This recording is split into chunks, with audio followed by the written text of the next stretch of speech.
अध्याय 1 शांत जंगल की जिंदगी। बहुत समय पहले एक विशाल और घना जंगल था। वहाँ हर तरह के जानवर रहते थे। शेर, हाथी, बंदर, हिरण, भालू और छोटे छोटे पक्षी। इस जंगल का राजा था एक शक्तिशाली शेर, शेर सिंह।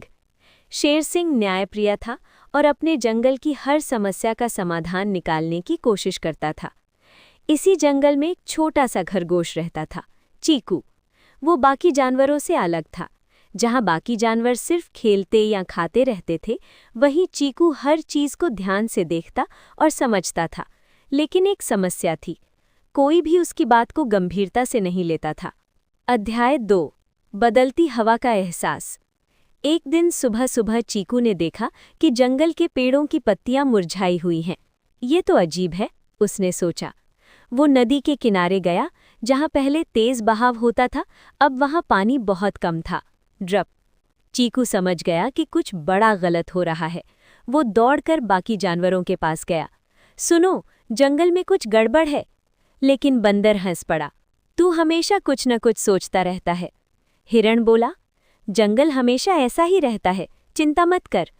चीकू उदास हो गया, लेकिन उसने हार नहीं मानी। मून। अध्याय 3 डरावनी रात। उस रात जंगल में अजीब सन्नाटा था। न तो पक्षियों की आवाज थी, न ही हवा की सरसराहट। अचानक दूर से एक भयानक आवाज आई, गड़र्र। सभी जानवर डर गए। अगले दिन पता चला कि जंगल के कई हिस्सों में पानी बिल्कुल खत्म हो गया है। छोटे जानवर प्यास से परेशान थे। अब सभी को चीकू की बात याद आई। लायन। अध्याय 4 शेर सिंह की सभा। शेर सिंह ने तुरंत सभा बुलाई। अगर हमने जल्द ही कुछ नहीं किया तो हमारा जंगल खत्म हो जाएगा, उसने कहा। हाथी बोला, हमें नई जगह ढूंढनी चाहिए। भालू बोला, हमें इंतजार करना चाहिए। तभी चीकू धीरे से बोला, मुझे लगता है कि नदी का रास्ता कहीं लुक गया है। इस बार सब चुप हो गए। शेर सिंह ने कहा, चीकू, हमें रास्ता दिखाओ। वाटर। अध्याय 5 सच की खोज। चीकू सभी को लेकर नदी की दिशा में चला। रास्ता आसान नहीं था।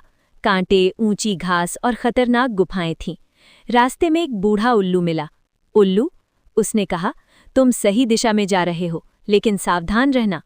आगे बढ़ते हुए अचानक उन्होंने देखा एक बहुत बड़ा पेड़ नदी के बीच में गिरा हुआ था। ट्री। वो पेड़ इतना बड़ा था कि उसने पूरे पानी का रास्ता रोक दिया था। स्ट्रेंथ। अध्याय 6 मिलकर काम करना। अब सभी जानवर समझ गए कि यही असली समस्या है, लेकिन पेड़ बहुत भारी था। हाथी ने कोशिश की, लेकिन अकेले वो नहीं हटा पाया। तभी चीकू बोला, अगर हम सब मिलकर कोशिश करें तो ये संभव है। सबने एक साथ जोर लगाया। हाथी, भालू, बंदर, हिरण सभी ने मिलकर धक्का दिया। 1, 2, 3 और धीरे धीरे पेड़ हिलने लगा। एक्सप्लोजन। रेनबो। अध्याय 7 नई जिंदगी। आखिरकार पेड़ हट गया और अचानक नदी का पानी तेजी से बहने लगा। छल छल छल। ड्रप। सभी जानवर खुशी से झूम उठे। कुछ ही दिनों में जंगल फिर से हरा भरा हो गया। ट्री। फ्लावर। किंग। अध्याय 8 सम्मान और सीख। शेर सिंह ने चीकू को बुलाया। आज तुमने पूरे जंगल को बचाया है, उसने कहा। अब कोई भी चीकू को छोटा नहीं समझता था। सभी